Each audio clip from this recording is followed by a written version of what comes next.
FromSoftware's Elden Ring Nightreign is finally available on all platforms, and despite the mixed opinions, at least on Steam, which we will discuss, it's performing very well.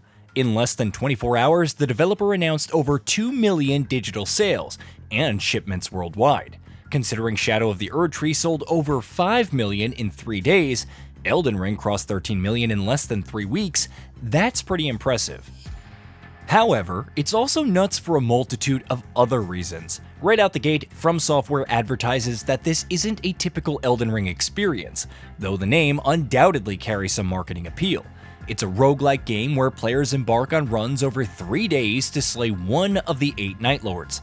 It's unapologetic about utilizing mechanics from Battle Royale titles. The slowly enclosing ring, hero characters, the Nightfarers, limited slots for weapons and consumables, and even the modest pining, even if it's not as fully fleshed out.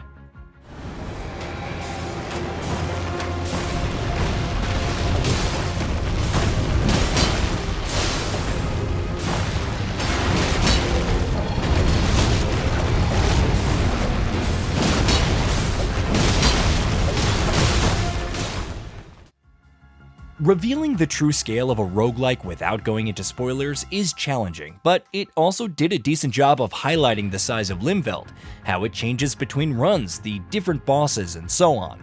Even the build crafting strikes a balance between experimenting with different weapons and picking up loot for their passives. And even on Steam, which has a mixed rating with about 66% of the 15,958 user reviews giving it the thumbs up, Nightreign saw impressive launch numbers, nearly peaking at 314,000 concurrent players. Of course, the reasons for that rating are pretty relatable. Lack of duos, no in-game voice chat, or any way to communicate past the emotes. FromSoftware has even issued a warning that those with the latest GPUs on PC may see frame rate drops. The solo experience is also painful due to the lack of scaling, but next week's patch will improve some things.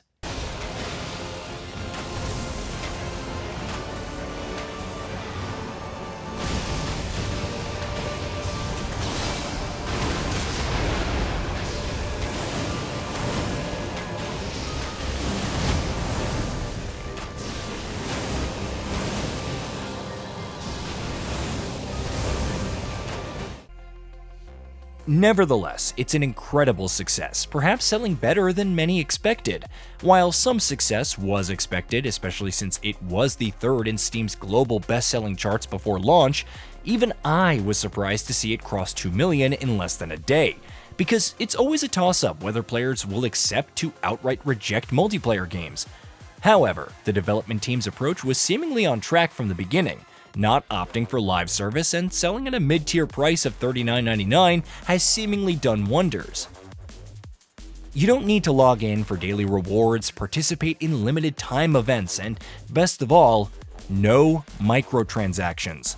Play the game and beat all the bosses, maybe on all the characters, though it's not mandatory.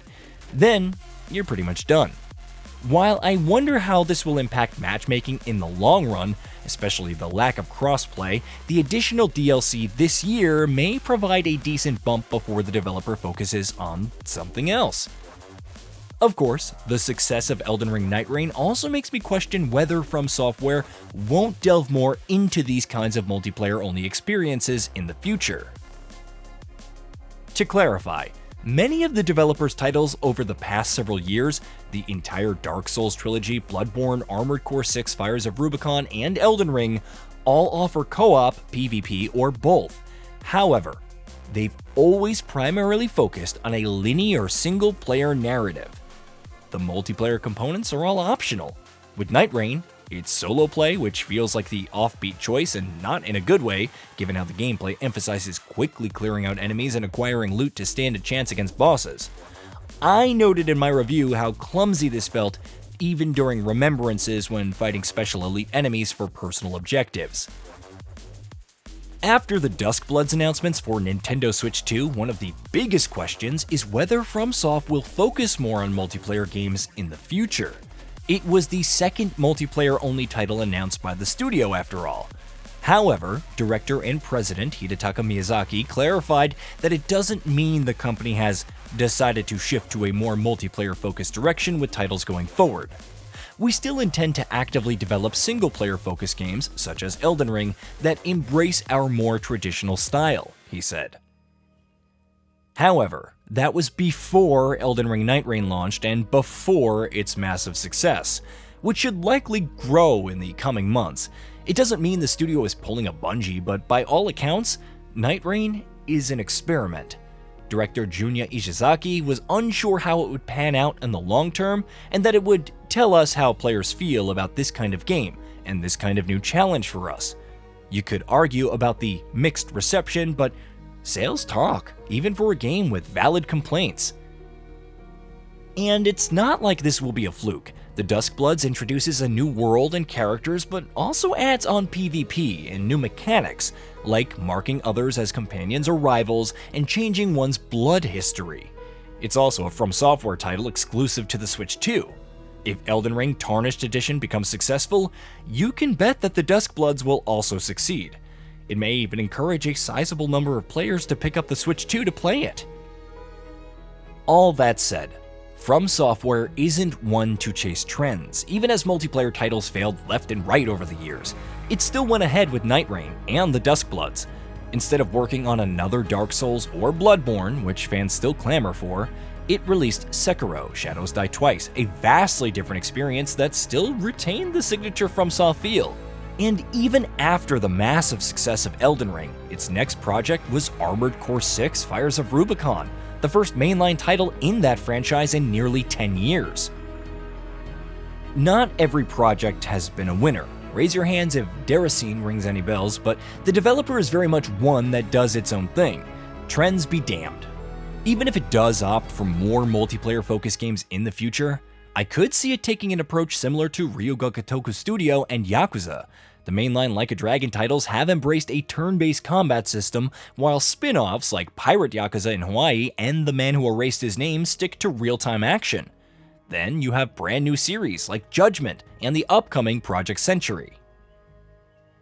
Perhaps the most important takeaway is that despite complaints of FromSoftware exploiting the Elden Ring name and reusing assets, forgetting the other titles it's done this with over the many years, it didn't dump all of its resources into Nightreign. Takahashi said it was developed in a short time span, though it was a challenge. It's likely budgeting more for the Duskbloods, but even that likely wouldn't have the extensive development cycle and resources that an Armored Core 6 or Elden Ring received. And who knows, it could very well venture into other genres just because. A gacha game where you don't have to pay for characters, a fighting game, a first-person hack and slash with competitive elements. What is truly off the table when you think about it? For now, the studio recognizes its position as a purveyor of single-player games, and won't deviate from that. So even as some players dismiss the concept of Nightreign and its so-called trend-chasing, it's yet another title on FromSoftware's illustrious road and also happened to be a success. Whether it chooses to focus on more is really up to its interests, and even if you don't want it, it'll make sure someone does. Hey, did you know that we at GamingBolt upload new videos every day? Stick around, drop a like, subscribe, and hit that bell. And let us know what kind of content you'd like to see in the future with a comment below.